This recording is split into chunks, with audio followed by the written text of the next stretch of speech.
Hello creative people, আসসালামু আলাইকুম। আমি ফাইমরাজ আছি আপনাদের সাথে।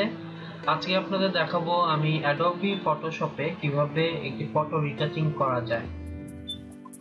ফটো রিটাচিং এর কথা এর আগে আমরা আগেও বলেছি, ফটো রিটাচিং ও ফটো ম্যানিপুলেশন এক জিনিস নয়। তো আজকে চলুন দেখি ফটো রিটাচিং কি এবং সেটি কিভাবে করা যায় সেটি আমরা দেখতে যাচ্ছি। লাস্ট টিউটোরিয়ালটি ছিল আমাদের ফটো ম্যানিপুলেশন নিয়ে। আজকের টিউটোরিয়ালটি রিসেন্টলি করা আমরা একটি ফটো রিটাচিং এর উপর।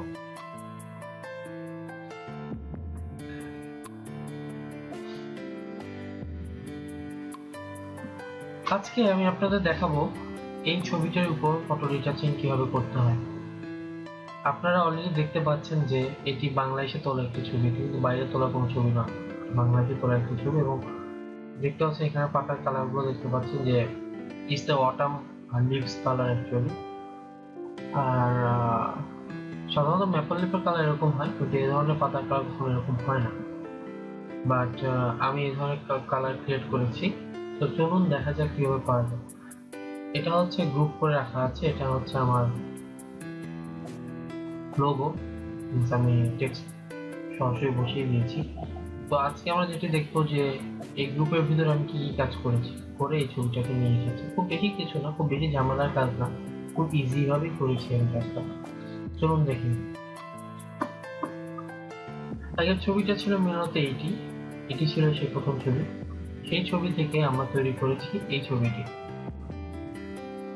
সো প্রথমে আমি এই ছবিটি নিই, এটি আমার তোলা ছবি। তোলা ছবির পর এই ছবিটাকে নেওয়ার পর আমি যেটি করেছি সেটি হচ্ছে যে একটি লেয়ার কপি করেছি। অর্থাৎ আপনাদের তো ফটোশপ মানেই লেয়ারের কাজ, অনেকগুলো লেয়ার নিয়ে কাজ করতে হয়। একটা কথা মনে রাখবেন যে যখনই আপনারা লেয়ার নিয়ে কাজ করবেন, যখনই একটা ছবি নিয়ে কাজ করবেন, কেউ ফটোশপ কাজ করবেন, তখন আপনারা প্রতিটি কাজের জন্য, প্রতিটি স্টেপের জন্য এটা আলাদা করে লেয়ার নেবেন। তো আমি এটি কপি করেছি বিকজ আমি লক করা লেয়ারে কাজ করতে পারবো না, তো অনেক কাজে বাধা আসবে। তো ফার্স্ট কাজ ডুপ্লিকেট লেয়ার নেওয়া। তো ব্যাকগ্রাউন্ড থেকে রাইট ক্লিক করে ডুপ্লিকেট লেয়ারে ক্লিক করে লেয়ারটা চলে আসবে। ওকে, ডুপ্লিকেট লেয়ার করার পর আমরা যেটি করেছি সেটি হচ্ছে যে আমরা একটি ফিল্টার থেকে একটি প্লাগইন ইউজ করেছি, যেটাকে বলা হয় পোর্ট্রেচার, ইমেজনমিকের পোর্ট্রেচার। এই পোর্ট্রেচার প্লাগইনের কাজ হচ্ছে মূলত যে একটি ছবিকে সফট করে। ঠিক আছে, আপনার একটি ছবিকে সফট করবে এবং আপনার যে ছবিটি তুলেছেন সেই ছবির ভিতরে যদি কোনো ধরনের স্পট থাকে, ধরুন যে ফেসের মধ্যে কোনো ধরনের দাগ থাকে, দাগ থেকে শুরু করে যে কোনো ধরনের কিছু ছোট ছোট স্পট লাইক ব্রন টাইপের কিছু যদি আপনার থাকে, তাহলে সেটাকে সে কমিয়ে দেয়। তো আপনি একবারে ধরে ধরে স্পট হিলিং টুলের যে কাজটা, সেটা যে আপনারা যেমন করতে পারেন যে এই দিয়ে এই স্পট হিলিং ব্রাশ টুল দিয়ে প্রত্যেকটা ধরে ধরে কাজ করতে পারেন। আবার আপনারা পোর্ট্রেচার প্লাগইন ইউজ করে এই কাজটা করতে পারবেন। এটা একবারে ওরা স্মুথ করে দিবে পুরো বডি স্কিনকে, এবং এতে সুবিধা হচ্ছে কি আপনার সময় কমবে। বাট এই ধরনের এটা ইউজ না করাই বেটার সবসময়। খুব পারতপক্ষে স্পট হিলিং টুল দিয়ে ধরে ধরে কাজ করাটাই ভালো আমি মনে করি। চলুন দেখা যাক। এই ছবিটিতেই দেখি আমরা, ছবিটিতে ফার্স্ট ছিল এরকম, কাজ করার পরে হয়েছে এরকম। আপনি ধরুন যে আপনি অনেকটা স্মুথ হয়ে গেছে পুরো ছবিটা, আপনি দেখতে পাচ্ছেন বোধহয় এই যে চেঞ্জটা আমরা দেখতে পাচ্ছি। আমি যখন চোখটা উঠিয়ে দিচ্ছি তখন চেঞ্জটা দেখতে পাচ্ছি আমরা।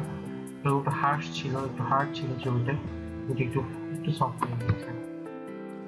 এই কাজটা করেছি এবং এই লেয়ারেও আমি এ ধরনের কাজই করেছি। তো এটাকে এরপরে আমি যেটা গেলাম, এরপর আমি গ্রুপে চলে আসছি। আমি গ্রুপে চোখ ওপেন করে দিলে ছবিটা চলে আসছি, কিন্তু আমি এটা আপনাদেরকে প্রতিটা স্টেপ দেখাবো। তো চলুন প্রতিটা স্টেপ ধরে ধরে দেখাবো। আমি এতে কিছু অফ করে দিচ্ছি, অফ করে দিলাম।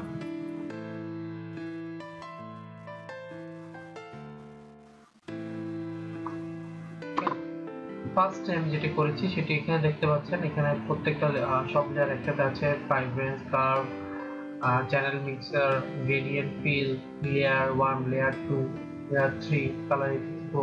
কালার ইফেক্টস প্রো হচ্ছে আলাদা প্লাগইন, এটা কাজটা আমরা দেখাবো আপনাকে। ভাইব্রেন্স আমি কি করেছি, ভাইব্রেন্সে দেওয়ার পর কি হচ্ছে, ভাইব্রেন্সে দেওয়ার পর দেখুন যে এখান থেকে যে সবুজটা ছিল গাঢ় ডিপ যে সবুজটা ছিল সেটাকে একটু নিয়ে দিচ্ছি। এখানে আমি যেটি করেছি সেখানে সেটা হচ্ছে সরি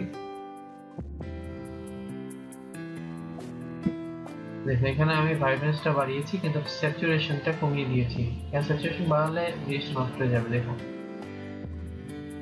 দেখতেই পাচ্ছি আমরা এখানে স্যাচুরেশন বাড়ানোর ফলে কি হচ্ছে। তো এভাবে আপনাদের ভাইব্রেন্সটা বাড়ালে আপনার হয়তো ডিপ হবে, জিনিসটা ডেপথ বাড়বে, কিন্তু এই ধরনের ওভার স্যাচুরেটেড হবে না, ছবি নষ্ট হবে। ঠিক আছে, চলুন এরপরে আমরা কার্ভে চলে যাই। কার্ভে চলে যাওয়ার পর কি হয়েছে দেখুন, কার্ভের কারণে লাইটটা বেড়ে গেছে। দেখুন আগে লাইটটা কম ছিল, লাইটটা বাড়ানোর জন্য কার্ভ ইউজ করেছি। কার্ভে কি করেছিলাম সেটা দেখি। কার্ভে আমি এখানে এটি উঠিয়ে দিয়েছি, সাধারণত এটি করা ঠিক না। অনেক বিজ্ঞ ব্যক্তিরা বলেন, অনেকেই বলেন আর কি, মানে অনেকে তো অনেক ভাবে কথা বলেন। অনেকে বলেন যে আমরা কেন এটা ধরে এখান থেকে ধরে এখানে আমি এটাকে এদিকে সরিয়ে দিই, এদিকে সরালেও কিন্তু কাজ হবে। অনেকে এটাকে মানে বলতে চান যে প্রফেশনাল কাজ বলতে চান, বা অনেকে আবার এটাকে বলেন যে এটা তো সবাই করে, এটা কেন করবেন। তো এই ধরনের আপনি যেটা ভালো ফিল করেন, আপনি এখানে ধরলেও যেটা হবে একটু লেফটে সরালেও আপনার ইয়ে হবে, লাইট বাড়বে, আবার আপনি এখান থেকে লাইট বাড়াতে পারবেন। তো আর হচ্ছে এখানে আমি একটু যখন একটু নিচের দিকে এটাকে একটু পিছিয়ে দিলাম তখন হচ্ছে কি, তখন হচ্ছে সরি এটা একটু পিছিয়ে দিচ্ছি, যখন এটা মানে কন্ট্রাস্ট বাড়ছে। ঠিক আছে, আপনি দেখুন নর্মাল ছবিটা এটা ছিল, এটা কন্ট্রাস্ট বাড়লো। এখানে আমি করছি এখানে কিছুই নেই। ঠিক আছে, তো চলুন এটা থাকুক। এরপরের লেভেল আমি দিচ্ছি, এটা সবচেয়ে মজার লেভেল। ঠিক আছে, এই লেভেলে সবচেয়ে বেশি মজা পাবেন, কারণ হচ্ছে পাতা রং চেঞ্জ হয়ে গেছে। এই অপশনটিকে বলে হচ্ছে চ্যানেল মিক্সার। দেখুন চ্যানেল মিক্সার, এটাতে আমি শুধু একটা কাজ করেছি, আমি আপনাদের প্রত্যেকটা সম্পর্কে আলাদা আলাদা ধারণা দিব, বাট আজকে শুধুমাত্র এটুকুই দিব যে আপনি একটি এরকম গ্রিনিশ এনভায়রনমেন্টে কিভাবে এরকম ইয়েলো, এটা তো কমপ্লিটলি ইয়েলো না, এটা হচ্ছে অরেঞ্জ ইয়েলো আর কি, অরেঞ্জ ইয়েলো, এই ধরনের অরেঞ্জ ইয়েলো কিভাবে করবেন। আর হ্যাঁ, সবকিছুর একটা লিমিট আছে। আপনি এক্সট্রা যদি বেশি করে ফেলেন সেটা খারাপ লাগে, যদি কমিয়ে ফেলেন সেটা খারাপ লাগে। ঠিক আছে, আপনি এখানে দেখুন যে আমি শুধু ব্লুটাকে সিলেক্ট করেছিলাম, সরি আমি শুধু রেডটাকে সিলেক্ট করেছিলাম। রেডটাকে সিলেক্ট করে এই জায়গাটায় দেখতে পাচ্ছেন আমি রেডটা কমিয়ে দিয়েছি, 16 করেছি, -16 করেছি। এটাকে আপনি আরো কমাতে পারেন, আমরা একটু কমালাম, বেশি কমালে কিন্তু আবার আগের অবস্থায় চলে আসবে। দেখুন, তো আমি এটাকে 16 রাখলাম, বা যেটা বলা হচ্ছে ধরেন আপনি 25 রাখলেন। ঠিক আছে, আবার ব্লুটাকে কমালেন, ব্লুটাকে আপনি কমান, ব্লুটাকেও কমিয়ে দিলেন। ঠিক আছে, এটা কমিয়ে দিলেন, ব্লুটাকেও আপনি 30-40 রাখবেন। রেখে গ্রিনটাকে কিন্তু আপনাকে 200 করে দিতে হবে। একটু কম রাখতে পারেন, আপনি রেখে এসে দেখবেন কোনটায় কি হয়। আমি বললে হবে না, এটা আসলে আমাকে করে দেখতে হবে। এটা মেইন কাজ হচ্ছে বারবার করে দেখা যায় জিনিসটা আসলে কোনটাতে কি ইফেক্ট হচ্ছে। ঠিক আছে, দেখুন এই দেখুন পাতাটা কি হয়েছে, আমরা দেখতে পাচ্ছি কি অবস্থা। ওকে, তো এটা গেল, হলো। এখন এটা দেওয়ার পরে সবচেয়ে ইম্পর্টেন্ট কাজ হচ্ছে আপনারা এখানে কিন্তু খেয়াল করেছেন কিনা, এখানে লাইটিং করে দিয়েছেন। তো অপশনটা যদি নর্মাল রাখতাম তাহলে মানে সেই ফিলটা আপনি পেতেন না। তো আমি নর্মাল থেকে এটা লাইটিং করে দিই। তারপর আমরা চলে গেলাম পরের স্টেপটা হচ্ছে গ্রেডিয়েন্ট ডিজাইনিং। এই গ্রেডিয়েন্টটা হচ্ছে এই গ্রেডিয়েন্ট ইউজ করেছি এখানে। আমি আপনাদের গ্রেডিয়েন্ট ইউজ করা দরকার, এখানে দেখুন আমার পিসেটে অনেক গ্রেডিয়েন্ট আছে, আমি অনেক কিছু থেকে নামিয়েছি, আমিও রেখেছি, যেটা ভালো মনে হয় যখন সেটা ইউজ করি। গ্রেডিয়েন্ট দেওয়ার পরে যেটা হয়েছে, গ্রেডিয়েন্ট দেওয়ার পরে এটা আমি সফট লাইট করে দিয়েছি। অবশ্যই আপনি যদি নর্মাল রাখেন তাহলে কিন্তু গ্রেডিয়েন্টটা সরাসরি আপনি এটা করবেন। এটার উপর করলে আমি যেহেতু যখন আমি এটাকে সফট লাইট বা ওভারলে করে দেবো তখন সেটা ছবিটা মিলে যাবে। আপনি ওভারলে করে দেখেন, খুব বেশি ডিফারেন্স না, বাট ডিফারেন্স কিন্তু আমি ফিল করছি, আপনারা করছেন যে আমি ফিল করছি, ঠিক আছে? তো এটা করলাম আমি সফট লাইটে রাখি, যেটা আমি সফট লাইটটা আমি প্রেফার করেছিলাম, এটা হাইলাইট হয়ে গেছে, সফট লাইট রাখলাম, ঠিক আছে? এরপরে যেটাতে আমরা এরপরে লেয়ারটা হচ্ছে, দেখুন আপনারা খেয়াল করছেন এই জায়গাটায় একটু বেশি ডিপ, যেটা বুকিটা ভালো করে দেখা যাচ্ছে। তো আমি একটু লাইটিং করে দিই, লাইট আপ করবো। আসলে লাইট আপ করার জন্য আমাদের যেটা করতে হবে, লাইট আপ করতে হচ্ছে, তখন আমি কি করলাম, এখানে আমি যেটা একটা গ্রেডিয়েন্ট ইউজ করেছি, এখানে আমি আলাদা একটা লেয়ার নিই। লেয়ার নেবেন কিভাবে আপনারা, এখান থেকে দেখুন ক্লিক করার পর সরাসরি একটা লেয়ার চলে আসছে। তো লেয়ার নেওয়ার পর আমি যেটা করেছিলাম সেটা হচ্ছে অ্যাড লেয়ার মাস্ক দিয়েছি। লেয়ার মাস্ক দেওয়ার পর, মানে লেয়ার মাস্কটা আপনি পরে দিবেন, এটা নেওয়ার পর আমি এখান থেকে সরাসরি গ্রেডিয়েন্ট, এখান থেকে গ্রেডিয়েন্ট নিয়ে, ঠিক দেওয়াই আছে, এই যে এই গ্রেডিয়েন্টটা নিয়েছিলাম। ওকে, আমি এই চোখটা অফ করে দিই, এবার এই গ্রেডিয়েন্টে টান দিলাম, দেখুন সাদা হয়ে যাচ্ছে কিন্তু, হ্যাঁ লাইট, এটা মনে করা হচ্ছে বাইরের সোর্স থেকে একটা লাইট আসতে পারে। তো আপনি যে এখানে গ্রেডিয়েন্ট দিয়েছেন কিন্তু বোঝা যাচ্ছে আরে কি ব্যাপার, এত এত আলো কেন, এত লাইট কেন। আমি এটাকে দূর করার জন্য কি করছি, সফট করে দিচ্ছি, সফট করে দিলাম। তারপর আমার মনে হচ্ছে যে না, এখন একটু বেশি বেশি লাগতেছে, আমি এখান থেকে অপাসিটিটা কমাতে পারি এক, অথবা আমি এখান থেকে ক্রিয়েট লেয়ার মাস্ক করতে পারি। লেয়ার মাস্ক ক্রিয়েট করার পর আমি এখান থেকে ব্রাশ নিব, নিয়ে প্রিসেটে এখানে দেখবেন যে এটা হোয়াইট অ্যান্ড ব্ল্যাক যেটা থাকে, আপনি যখন এটা নিবেন, নেওয়ার পর আপনি এই সাদাটা বেশি যে সাদা হয়ে গেছে একটু কমাতে চান, সেক্ষেত্রে আপনি এখানে ব্রাশ দিয়ে মুছে ফেলবেন, ঠিক আছে? মুছে ফেলবেন। তো এখানে আপনি অপাসিটি 50 বা 100 রাখতে পারেন, যেটাই রাখেন। আর আমার ব্রাশটা ছিল এটা, ঠিক আছে? সফট ব্রাশ ইউজ করবেন, তাহলে কি এই জায়গাতে আপনি যতটুকু টান দিবেন অত জায়গাতে লাইটটা কমে যাবে। দেখুন এই লাইট কমছে, আমি কন্ট্রোল চেক করে দিলাম, দেখুন আবার লাইটটা চলে আসলো, আবার লাইটটা কমে গেল, ঠিক আছে? এই কাজটি এখানে করেছি। দেখুন এই জায়গাটাতে একটু মুছে দিয়েছি, যে পেসের উপর থেকে লাইটটা কমিয়ে দিয়েছি, কারণ এত বেশি লাইট দরকার ছিল না আমাদের এখানে। তো আমার সাইডে দরকার, এই সাইডে লাইট নিয়ে এসেছি এভাবে, আর এটা খালি ফেলে দিচ্ছি। আর এখানে কি হয়েছে, এখানে জাস্ট আমি ফেসে একটু লাইট কম মনে হচ্ছে, আমার ফেসে এই সাইডটাতে একটু লাইট কম মনে হচ্ছে, তো আমি সেটার জন্য ফেসে লাইট দিব হালকা করে।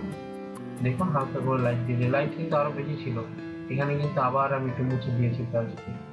এবং এখানে কিন্তু আমি গ্রেডিয়েন্ট ইউজ করি, এখানে ব্রাশ করে ইউজ করছি, ব্রাশ নিয়ে এভাবে একটা ব্রাশ নিয়ে আমি সরাসরি, অবশ্যই দেখবেন আমি ব্রাশটাকে যখন সফটওয়্যার থেকে নর্মাল করে দিব তখন আপনার আসল আলোটা দেখতে পাবেন। এই ব্রাশ দিয়ে সাদা একটা জাস্ট আমি একটা ক্লিক করেছি,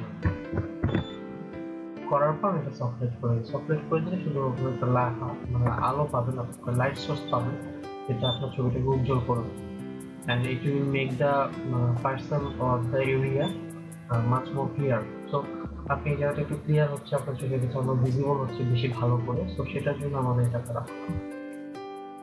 এরপরে আমরা যেটা করেছি,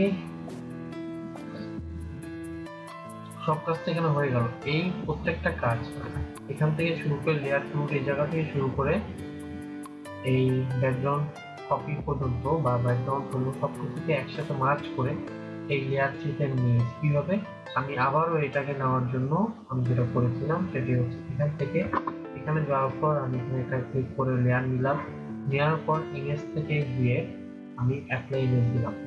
অ্যাপ্লাই ইমেজ দেওয়ার পরে যেটা আসছে সেটাই থাকবে, যা আছে তাই থাকবে, কিছু করতে হবে না, আপনি ক্লিক করবেন ওকে। করার সাথে সাথে দেখুন একটি নতুন লেয়ার তৈরি হয়েছে এবং প্রত্যেকটা কাজ আপনি যা করেছেন তার কম্পোজিট হয়ে একটি নতুন ছবি দাঁড় করানো হবে। আপনি এগুলো এখন বন্ধ করে দিন, কোনো ব্যাপার না, কারণ আপনি অলরেডি শুরু পেয়ে গিয়েছেন লেয়ার পরে। তো আপনার আর কোনো চিন্তা নেই, আপনার সব ছবির কাজ শেষ, এখন আপনি মনে হবে শান্তিতে থাকেন, কারণ আপনি সব কাজ করে আপনি এত কাজ করছেন, আল্লাহ এখন সবগুলোকে একবারে একটার ভিতরে নিয়ে দেন, কারণ একটা চোখ বন্ধ করে দিলে হয়তো বা আপনি একটা কাজ পাবেন না, সেক্ষেত্রে আপনি কি করবেন, সেক্ষেত্রে আপনি এটা বন্ধ করে দেখতে পারেন প্রত্যেকটা কাজ আলাদা আলাদা করে যদি দেখতে চান সেক্ষেত্রে আপনি এগুলো অবশ্যই লাগবে। তো আপনি যখন একবার একটা ছবি পাচ্ছেন তখন আপনি এটা নিতে পারেন। এই লেয়ারটা আমরা ডিলিট করে দেবো, কারণ আমাদের লেয়ার অলরেডি তৈরি করা আছে। তো পেয়ে গেছি আমরা আমাদের ছবি। ওকে, এই লেয়ারে এসে আমি যেটা করেছি, এই লেয়ারে আসার পর আমি তো একসাথে অ্যাপ্লাই করলাম, করা হয়ে গেল। এটা ছিল মেইন ছবি। আসলে এখানে আমরা যে কাজগুলো করছি তার সাথে একটু ডিফারেন্স হচ্ছে, কারণ আমি আগে করেছিলাম আর এখন কিছু কিছু কাজ নতুনকে দেখানোর ফলে সেটা এখানে সেট হয়ে গিয়েছিল, এই জন্য একটু ডিফারেন্স আসতে পারে আপনাদের। স্ক্রিন টোনটা একটু এখানে একটু বেশি ডিপ। যাই হোক, এরপরে আমরা যেটা করলাম, লেয়ার 3 তে করার পর এখান থেকে আমরা ফিল্টারে গিয়ে নিট কালেকশন থেকে কালার ইফেক্টস প্রোতে চলে যাব। এটাও একটি প্লাগইন, এটা আপনারা নেটে সার্চ করলেই পাবেন। Welcome back. আপনারা এখন দেখতে পাচ্ছেন যে এখানে একটু ডিফারেন্স দেখা যাচ্ছে, কজ আমি টেকনিক্যাল কিছু প্রবলেমের কারণে আমাদের রেকর্ডিংটা অফ হয়ে গিয়েছিল। তো আবার ব্যাক করেছি। এখন বিষয় হচ্ছে যে আমরা শেষ করেছি আমি লেয়ার 4 এ এসে। লেয়ার 4 এর পরে বলেছিলাম যে আমরা আপনাদেরকে দেখাবো যে কিভাবে কালার ইফেক্টস প্রো ইউজ করতে হয়। তো কালার ইফেক্টস প্রো নিয়ে আজকে আমরা কথা বলছি না। কালার ইফেক্টস প্রো ইউজ করার ফলে যেটা হয় সেটা আমরা আপনাদেরকে দেখাবো, কিন্তু সেটা আমরা দেখাবো আপনাদেরকে পরে। তো আমরা শুধু এখান থেকে ফিল্টার থেকে গিয়ে কালার ইফেক্টস প্রো ইউজ করে ছবিটাকে একটু ডিফারেন্ট কালার দিতে পারি। আজকে যে টিউটোরিয়ালটা আমরা দেখালাম, মূলত সেই টিউটোরিয়ালটা মেইন লক্ষ্য হচ্ছে আপনাদেরকে চ্যানেল মিক্সার বোঝানো। চ্যানেল মিক্সারটা আপনারা কোথায় পাবেন? চ্যানেল মিক্সার পাবেন অ্যাডজাস্টমেন্ট প্যানেলে, লেয়ার প্যানেলের উপরে অ্যাডজাস্টমেন্ট প্যানেলে পাবেন এটা। আর এটা আপনাদের ওপেন করতে হবে উইন্ডো থেকে, অ্যাডজাস্টমেন্ট ক্লিক করে দেওয়ার সাথে সাথে এটা চলে আসবে। এখানে চলে গেল, আবার আমি ক্লিক করি, চলে আসছে। এখানে দেখবেন ঠিক এটা হচ্ছে চ্যানেল মিক্সার। এটার মাধ্যমে আপনারা সবুজ পাতাকে কিভাবে হলুদ করতে পারেন সেটা আজকে আপনারা দেখতে পারবেন। এটাই মেইনলি আমাদের আজকে টিউটোরিয়াল। এছাড়া আমি ছবির ভিতরে স্কিন সফট করা দেখালাম, তারপর লাইট দেওয়া দেখালাম, কিভাবে লাইট দিতে হবে, কিভাবে গ্রেডিয়েন্ট স্কুল সবই একটা ছবির মধ্যে করা হয়েছে। বাট আপনাদের প্রত্যেকটা নিয়ে আলাদাভাবে দেখানোর ইচ্ছা আছে, সাথেই থাকবেন। এবং এরপর ফিল্টার হিসেবে যে নিক্সপটা ইউজ করা হয়, এটা যে একটা প্লাগইন, সেটা কিভাবে ইউজ করতে হয় সেই ডিটেলস আমি আপনাদের দেখাবো, চিন্তার কিছু নেই। আজকে টিউটোরিয়ালটা এ পর্যন্তই থাকছে। আপনারা লাইক দিবেন, সাবস্ক্রাইব করবেন, সাথে থাকবেন, অবশ্যই শেয়ার করবেন আর অবশ্যই সাবস্ক্রাইব করবেন। আপনাদের সাবস্ক্রাইবের মাধ্যমে আমি একটু ইন্সপায়ার হই। আপনাদের যদি কোনো কিছু বুঝতে সমস্যা হয় অবশ্যই কমেন্ট করবেন, কমেন্ট করে জানাবেন যে এই জায়গায় আমাদের বুঝতে সমস্যা, আমি আপনাদেরকে আবার বুঝাবো। আর যদি শেয়ার করেন, সাবস্ক্রাইব করেন, তাহলে আমার ভালো লাগবে। আর আপনাদেরকে সাথে শেয়ার করতে আমার ভালো লাগবে, কারণ আমিও আপনাদের কাছ থেকে শিখছি। তো আপনাদেরকে শেখানো মানে আমার নিজের শেখা। তো আপনারা যদি কেউ শিখেন, আপনারা যদি সাবস্ক্রাইব করেন, মনে হবে যে আমার ট্রেনিং দেওয়াটা, আমার যে এই টিউটোরিয়ালগুলো তৈরি করা, এটা সফল হচ্ছে। তো সে কারণেই আসলে আপনাদের কাছে এটা চাওয়া। আর সুস্থ থাকুন, ইনশাল্লাহ আশা করি ভালো কিছু আপনাদের জন্য দিতে পারবো। আর সামনে আজকে তো ফটো এডিটিং ছিল, সামনে হয়তো বা আমি আরো 2-3টা ক্লাস বা টিউটোরিয়াল এরকম photo editing, manipulation, poster design এই রিলেটেড থাকবে। আর এরপরে আমি অ্যানিমেশন দেখাবো, তারপরে ইলাস্ট্রেটর ইমেজ দেখাবো। ইমেজ খুব মজার একটা জিনিস, যেটা ইলাস্ট্রেটর দিয়ে করতে হয়। তো যারা আর্ট করেন তাদের জন্য এটা খুব ভালো হবে, তো তাদের জন্য এটা হচ্ছে। তো এরকম অনেক কিছুই আছে যেগুলো খুব মজার বিষয়, যেগুলো আমরা জানি না। তো এরই মাঝখানে আমি আরো কিছু ডিফারেন্ট কিছু কাজ করেছি অলরেডি। এই যে গ্যাপটা, যে সময়ের যে গ্যাপটা চলে গেল, সেই সময়টার মধ্যে আমি আরো কিছু কাজ করলাম এই ছবিটার উপরে। তো এরপরে আমি আরো ডিটেলস নিয়ে আসতেছি ইনশাল্লাহ। সাথে থাকবেন। গুড নাইট, শুভরাত্রি। আর আশা করি আপনাদের এই ভিডিওটি ভালো লেগেছে। অবশ্যই জানাবেন, ভুলগুলো ধরিয়ে দিবেন, আর কিভাবে আরো আপনাদেরকে বোঝার সুবিধার্থে আপনারা কোয়েশ্চেন করবেন। আপনাদের কোয়েশ্চেন থেকে বুঝতে পারবো যে এই জায়গায় আমার বলতে সমস্যা হচ্ছে বা আমার কথা আপনারা ধরতে পারেননি, তো সেগুলো আমি আবার রিপিট করবো। আর অবশ্যই নিচে আমি আমার ফেসবুক আইডি দিয়েছি, টুইটার লিঙ্ক দিয়েছি, ছবি তুলে সেসব টুইটার লিঙ্ক দিয়েছি। এবং এছাড়া যে সকল লিঙ্ক দিয়ে দিলে আপনার ভালো হয়, আমার ওয়েবসাইট আছে primary.com, primary.com। তো সবগুলো ভিজিট করবেন, সাথে থাকবেন, দোয়া করবেন। তো